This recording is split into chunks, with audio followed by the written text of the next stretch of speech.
My dear students of class 8, you know, this one I was teaching you, lesson number 2, Industrial Revolution and Imperialism. Today I am going to teach you next points. Points are number 1, exploitation and economic disparity. Second point, emergence of new ideology. And third point, imperialism. Now, what is exploitation and economic disparity? Exploitation and economic disparity. You know, the industrial revolution marked a new era of development in the field of industry. So, common people who had no work in their agricultural lands during the industrial revolution, they all shifted.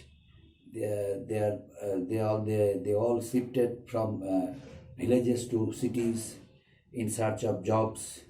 So they were appointed as,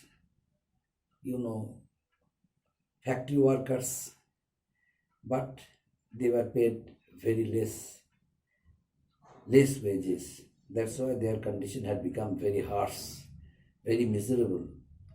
Not only that, the atmosphere where they lived was very unhealthy. There was no proper system of ventilation. They were forced to stay there, and as a result of it, sometimes many numbers, the factory workers died without being properly treated. And besides, women and children also were provided jobs. They worked as factory workers, factory laborers, and they were forced to work under the pressure of the capitalists or factory owners. They also were paid less wages. So at the cost of the common people, at the cost of these working class people, a group of rich capitalists, they made huge money. And next one, emergence of new ideologies. Second point, emergence of new ideologies. So whenever there was none, at the time when the miserable condition of the working class had become more and more miserable, right that moment, the two new ideologies, socialism and communism, emerged to protect it. Now, the exploitation of the working class people encouraged the philosophers to stand their support, to strongly support them. Who were they? They were Karl Marx and Friedrich Engels. They wrote so many important books. They strongly supported their stance, and they also introduced a new system where they advocated a classless society. That means means of production would be collectively owned by everyone. This system they introduced. The next one, imperialism. During industrial age, the most important and influential countries of Europe, they invested huge money, and they also extended international trade and commerce for the interest of themselves, to make them more and more prosperous, more and more rich and wealthy. So these type of countries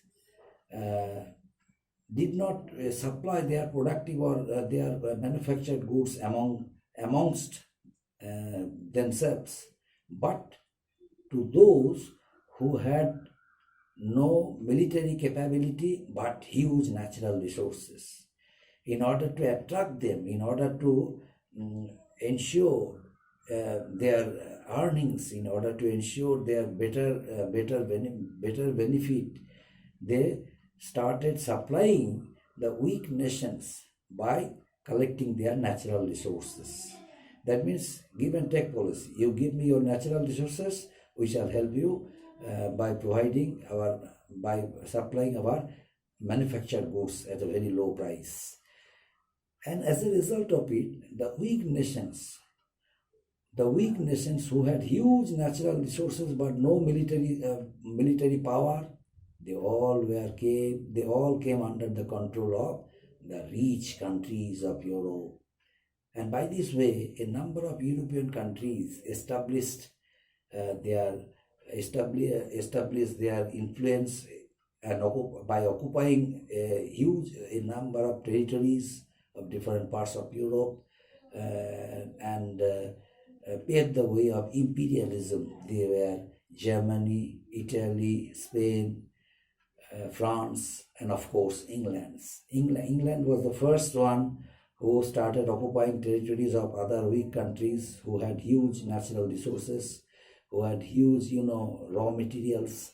But for utilizing it, England paved the pathway of occupying territories of other weak countries.